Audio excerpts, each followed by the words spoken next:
এই মুহররমের 10 তারিখে আল্লাহ রাব্বুল আলামিন হযরত আদম আলাইহিস সালামকে সৃষ্টি করেছেন। সুবহানাল্লাহ বলেন। Man cannot live without company, মানুষ সঙ্গী ছাড়া চলতে পারে না। আদম আলাইহিস সালাম হাওয়া আলাইহিস সালামকে দেখে ওনার সৌন্দর্যে তিনি বিমোহিত হলেন, মুগ্ধ হলেন। কারণ এই পৃথিবীর বুকে তাফসীরের কিতাবে লিখে মহিলাদের ভিতরে সবচেয়ে সুন্দর ছিলেন হযরত হাওয়া আলাইহিস সালাম। সেকেন্ড সুন্দরী ছিলেন হযরত সারা আলাইহিস সালাম, হযরত ইব্রাহিম আলাইহিস সালামের স্ত্রী, প্রথম স্ত্রী। তো তিনি হাওয়া আলাইহিস সালামকে দেখে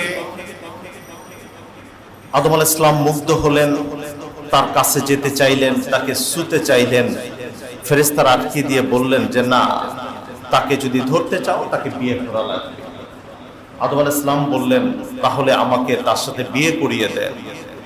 তখন আদম আলাইহিস সালামকে বলা হলো যে বিয়ে করতে হলে মহরানা লাগবে, তোমার কি সেটা আছে? উনি বললেন এই জান্নাতে তো আমি ঘোরাফেরা করি, জান্নাতের নিয়ামতগুলি ভোগ করি, কিন্তু আল্লাহ রাব্বুল আলামিন আমাকে তো কোনো টাকা পয়সা দেন নাই, আমি কিভাবে মহরানা আদায় করব? তখন আওয়াজ আসলো, আদম রে, তুমি যদি আখেরি পয়গম্বরের উপরে 10 বার দুরূদ শরীফ আদায় করো, আল্লাহ রাব্বুল আলামিন তোমার বিয়ের মহরানা আদায় করে দিবেন।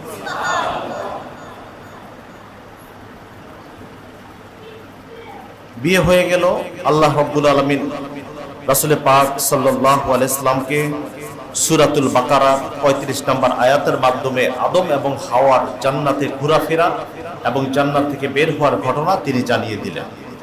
আল্লাহ রাব্বুল আলামিন বলেন, ওয়া কুলনা ইয়া আদামু উসকুন আনতা ওয়া জাওজুকাল জান্নাহ।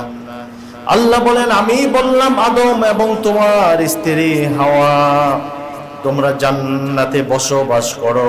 অকুলা মিনহা রাগাদান হাইসু শি'তুমা, জান্নাতের যেখানে খুশি সেখানে যাও, যেখানে খুশি সেখানে ঘোরাফেরা করো, যা খুশি তা খাও, কিন্তু ওয়ালা তাকরাবা হাযিহিস শাজারাতা ফাতাকুনা মিনাজ জালিমিন, কিন্তু খবরদার খবরদার একটা গাছের কাছে যাওয়া যাবে না। না করলেন কে? আল্লাহ। যেখানে খুশি সেখানে যাও, যা ইচ্ছা তা খাও, কিন্তু একটি নিষিদ্ধ গাছ আছে, which is prohibited for you, তোমার জন্য এটা নিষিদ্ধ করা হয়েছে, এটার কাছে যাওয়া যাবে না। কিন্তু মানুষের কিউরিসিটি এত বেশি, নিষিদ্ধ জিনিসের প্রতি আমাদের আকর্ষণটা একটু বেশি থাকে। একটা ছোট বাচ্চাকে আপনি এই একটা ছোট্ট একটা বাক্স দেখিয়ে ওয়ার্ড্রপের উপরে রেখে বলবেন খবরদার এটা ধরা যাবে না, তখন ও চিন্তা করবে যে এর ভিতরে কি জানি আছে, এটার প্রতি একটু আকর্ষণ বেশি থাকে, ওটাকে ধরতে চায়। আল্লাহ রাব্বুল আলামিন নিষেধ করলেন কেন? এখন তাদের সাথে সেখানে শয়তানও তখন জান্নাতে ছিল, সিজদা না করার কারণে সে জাহান্নামী হয়েছে, জান্নাত থেকে বের হয়েছে। এখন আদম এবং হাওয়াকে শয়তান বুঝায় যে আপনাকে নিষেধ করেছে কেন জানেন? না, সেটাও তো জানি না। নিষেধ করেছে এই জন্যে যে আপনি যদি এই গাছের কাছে যান, এই গাছের ফল খান, তাহলে আপনি কিয়ামত পর্যন্ত এই জান্নাতে থাকতে পারবেন, আর যদি না খান তাহলে বের করে দিন। তাহলে আদম আলাইহিস সালাম কি বুঝলেন? যদি খাই জান্নাতে থাকবো, যদি না খাই জান্নাত থেকে বের হয়ে যাব। শয়তান সুন্দর বুঝ দিলেন, উনিও বুঝ মানলেন। প্রথমে আদম আলাইহিস সালাম বুঝটা মানতে চাইলেন না, পরে হাওয়া আলাইহিস সালামকে শয়তান বুঝ দিলেন। হাওয়া আলাইহিস সালাম বুঝলেন যে যদি এই গাছের কাছে না যাই তাহলে চলে যেতে হবে, আর গাছের কাছে গেলে থাকতে পারবো। উনি আদম আলাইহিস সালামকে সুন্দর করে সেটা বুঝালেন। দেখেন, আমরা কিন্তু স্ত্রীদের কথা বেশিরভাগ সময় শুনি, কথা বলেন, শুনি কিনা? ওনাদেরকে মহব্বত করি, ভালোবাসি, তো চিন্তা করি সবকিছু একটু কন্ট্রিবিউশন তাদের থাকবে। আমরা যদি তাদের সাথে একটু কন্ট্রিবিউট করে আলোচনা করি তাহলে জিনিসটা সুন্দর হয়। সেক্ষেত্রে আমরা অনেক জিনিস তাদের মেনে নেই। আদম আলাইহিস সালামও এইভাবে মেনে নিলেন, উনি গেলেন এবং গাছের ফল খেলেন। আল্লাহ রাব্বুল আলামিন বলেন, فأزلهما الشيطان عنها فأخرجهما مما كان فيه। আদম এবং হাওয়াকে শয়তান ওয়াসওয়াসা দিলেন, তাদেরকে পদস্খলন করলেন, তারা যেখানে ছিল সেখান থেকে বের হয়ে গেলেন। আল্লাহ রাব্বুল আলামিন বললেন, ওয়াকুল্না হাবিতু বা'দুকুম লিবা'দ আদুউন। আজকে থেকে আদম তুমি শুনে রাখো, শয়তান তোমার শত্রু আর তুমি শয়তানের শত্রু। কারণ আমি বলেছিলাম এই গাছের কাছে যাওয়া যাবে না, যদি গাছের কাছে যাও তাহলে জান্নাত থেকে তোমরা বের হয়ে যাবা। আর তুমি শয়তানের কথা শুনে ওই গাছের ফল খেয়েছো আদম এবং হাওয়া, তোমরা জান্নাত থেকে বের হয়ে যাও। আল্লাহ রাব্বুল আলামিন তাদেরকে জান্নাত থেকে বের করে দিলেন। এগুলি আল্লাহর ইচ্ছা। যদি জান্নাত থেকে বের না হন তাহলে আমরা হব কিভাবে? কথা বলেন ঠিক কিনা? এই যে একটা সিস্টেম, এই সিস্টেমটা আল্লাহ রাব্বুল আলামিন এটা আগেই জানতেন, আগেই তিনি তৈরি করে রেখেছিলেন। আদম এবং হাওয়াকে দুনিয়ায় পাঠিয়ে দিলেন। দুনিয়ায় পাঠাবার পরে আদম এবং হাওয়া দুইজন দুই জায়গায় পড়লেন, একসাথ হতে পারছেন না। আদম আলাইহিস সালাম কেঁদে কেঁদে চোখের পানি দিয়ে ভাসিয়ে ফেলছেন, তার চোখের পানি ফোঁটা ফোঁটা পড়ে। প্রায় 350 বছর তিনি কাঁদলেন। কাঁদতে কাঁদেন আর আল্লাহ রাব্বুল আলামিনের কাছে দোয়া করেন, যে কথাগুলো আল্লাহ রাব্বুল আলামিন তাকে জান্নাতে শিখিয়ে দিয়েছেন, যে যদি কেউ কোনো অপরাধ করে তারা যেন এইভাবে আল্লাহর কাছে দোয়া করে, রব্বানা যালামনা আনফুসানা ওয়া ইল্লাম তাগফির লানা ওয়া তারহামনা লানাকুনান্না মিনাল খাসিরিন। আদম এবং হাওয়া আল্লাহর দরবারে দোয়া করছেন, রব্বানা যালামনা আনফুসানা, আমরা অপরাধ করেছি, আমরা আমাদের নফসের প্রতি জুলুম করেছি। আপনি যদি ক্ষমা না করেন, আপনি যদি রহম না করেন, দয়া না করেন, তাহলে আমরা জ্বলে পুড়ে সরকার হয়ে যাব। আদমের চোখের পানি পড়ে ফোঁটা ফোঁটা পড়তে পড়তে গালের ভিতরে নালা হয়ে যায়। পাখিরা ওই ফোঁটা পানি খায় আর বলে, আল্লাহ রাব্বুল আলামিন, পৃথিবীর বুকে মনে হয় এই পানির যে আর মিষ্টি পানি নাই। সুবহানাল্লাহ বলেন। কি বুঝলেন? আদমের পানি পড়ে পাখি খায়, আদম কাঁদে চোখের পানি পড়ে আর পাখিরা খায় আর বলে এর চেয়ে মিষ্টি পানি জীবনে খাই নাই। আদম বলে, পাখিরা রে, তোরা টিটকারি করছিস, আমি তো আমার জীবনের গুনাহগুলি মাফের জন্য এই চোখের পানি ফেলছি, আর তোরা বলছিস মিষ্টি লাগে। আল্লাহর রাসূলের হাদিস, আল্লাহর রাসূল বলেন সাল্লাল্লাহু আলাইহি ওয়াসাল্লাম বলেন, যে চোখের পানি গুনাহ মাফের জন্য পড়ে, যে চোখের পানি আল্লাহ রাব্বুল আলামিনের ভয়ে পড়ে, সেই চোখের পানি জমিনে পড়ার আগে যদি একটা মাছির মাথার সমান হয়, ওই ফোঁটাটা জমিনে পড়ার আগে আল্লাহ রাব্বুল আলামিন তার জীবনের সকল গুনাহগুলি মাফ করে দেন। আদম আলাইহিস সালাম চিৎকার দিয়ে কাঁদেন আর বলেন, রব্বানা, একসাথে বলেন, রব্বানা যালামনা আনফুসানা ওয়া ইল্লাম তাগফির লানা ওয়া তারহামনা লানাকুনান্না মিনাল খাসিরিন।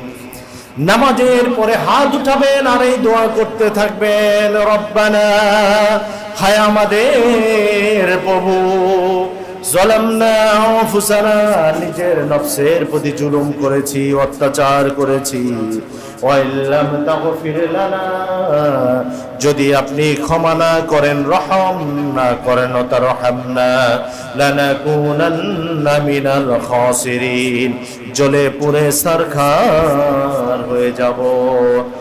আদম দোয়া করেন কিন্তু মাফ হচ্ছিল না। হঠাৎ আদমের মনে পড়ে গেল আরশে আজিমে আল্লাহ রাব্বুল আলামিনের পাশে একটা নাম দেখেছি। হাদিসটা এসছে বাইহাকি শরীফের হাদিস। আল্লামা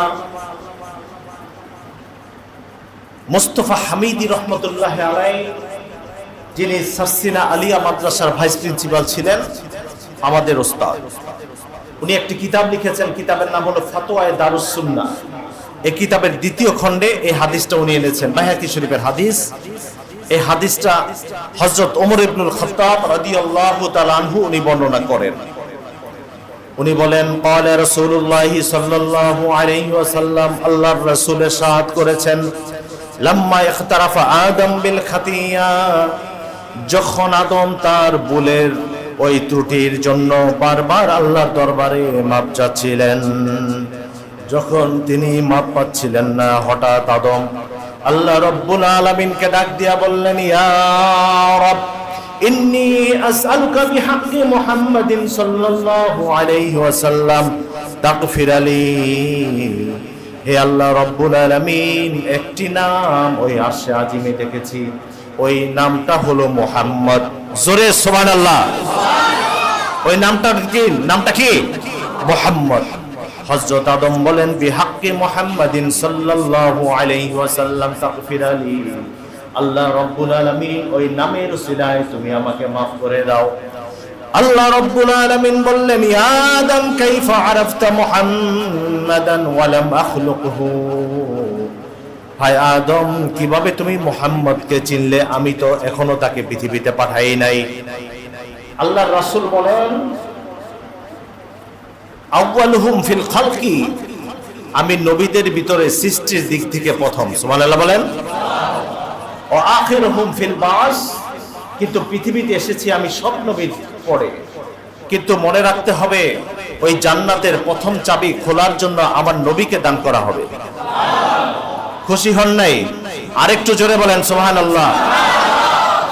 আল্লাহর রাসূল বলেন, আমি জান্নাতে, এই পৃথিবীর ভিতরে কোটি কোটি উম্মত আছে, এক লক্ষাধিক নবীর উপরে ওই নবীদের উম্মত আছে কোটি কোটি। তারা আগে জান্নাতে যাবে না, আমি আমার উম্মতদেরকে আগে নিয়ে জান্নাতে প্রবেশ করব। এই জন্য আদমকে আল্লাহ রাব্বুল আলামিন জিজ্ঞেস করলেন, কাইফা আরাফতা মুহাম্মাদান ওয়া লা মাখলুকহু, তুমি যে মুহাম্মদ নামটা নিলা, এই নামটা কোথায় পেয়েছো? আমি তো তাকে এখনো পাঠাই নাই। তখন আদম বললেন, লাম্মা খালাকাতানি বিয়াদিকা, আল্লাহ রাব্বুল আলামিন, আপনি প্রথম আপনার হাত দিয়ে আমাকে তৈরি করেছেন। সুবহানাল্লাহ। মানুষকে আল্লাহ রাব্বুল আলামিন নিজ হাতে তৈরি করেছেন। মানুষ ছাড়া আর যত সৃষ্টি আছে, সকল সৃষ্টি আল্লাহ রাব্বুল আলামিন কুন ফায়াকুন অর্ডার দিয়েছেন, হয়ে গেছে। সুবহানাল্লাহ। He orders, it will be made. আল্লাহ রাব্বুল আলামিন অর্ডার দেন, এটা তৈরি হয়ে যায়। আদম আলাইহিস সালাম বলছেন, লাম্মা খালাকতানি বিয়াদিকা, আপনি আপনার হাত দিয়ে আমাকে যখন তৈরি করলেন, ওয়া নাফাখতা ফিয়া মির রূহিকা, আপনার রূহ থেকে আমাকে রূহ দান করলেন। রাফাআতু রাসি, আমি আমার মাথাটা উপরের দিকে উঠালাম। আদম আলাইহিস সালামের রূহ দেওয়ার সাথে সাথে উনি প্রথম মাথাটা উঠালেন। আদম আলাইহিস সালাম বলছেন, ফারাফাআতু রাসি, আমি যখন মাথাটা উঠালাম, রাআইতু আলা কাওয়াইমিল আরশিল আযীম, আমি আরশে আজিমে ওই দরজার মধ্যে আমি দেখতে পেয়েছি একটি কালিমা। সেই কালিমাটা হলো লা ইলাহা ইল্লাল্লাহু মুহাম্মাদুর রাসূলুল্লাহ, লা ইলাহা ইল্লাল্লাহু মুহাম্মাদুর রাসূলুল্লাহ সাল্লাল্লাহু। আদম কি বলে? আল্লাহ রাব্বুল আলামিন যখন আমাকে আপনি নিজ হাতে তৈরি করলেন, সুবহানাল্লাহ বলেন, এবং আপনি নাফাখতা ফিয়া মির রূহিকা, আপনি আপনার রূহ থেকে আমাকে রূহ দান করলেন, সুবহানাল্লাহ বলেন। রাফাআতু রাসি, আমি সাথে সাথে আমার মাথাটা উপরের দিকে উঠালাম। ফারাআইতু আলা কাওয়াইমিল আরশিল আযীম, প্রথম আমার চোখটা ওই আরশে আজিমের ফটকের দিকে আমার চোখটা গিয়েছে। সেখানে আমি একটা কলেমা দেখতে পেলাম। সে কলেমায় দেখলাম আপনার নামের সাথে মুহাম্মদের নামটাও রয়েছে। সুবহানাল্লাহ। আল্লাহ রাব্বুল আলামিন আদমকে জিজ্ঞেস করলেন, আর কোথায় কোথায় মুহাম্মদের নাম দেখেছো? আদম বলেন, আমি ফেরেশতাদের এই বুকের ভিতরে তাকিয়ে দেখেছি।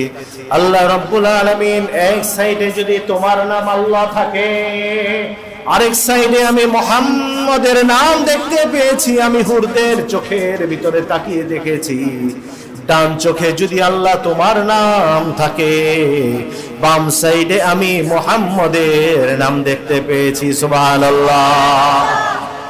আল্লাহ রাব্বুল আলামিন বললেন, আদম রে, যদি 350 বছর আগে তুমি এই মুহাম্মদের নাম নিয়ে যদি তুমি ক্ষমা চাইতা, আমি 350 বছর আগে আমি আল্লাহ রাব্বুল আলামিন তোমাকে ক্ষমা করে দিতাম। সুবহানাল্লাহ।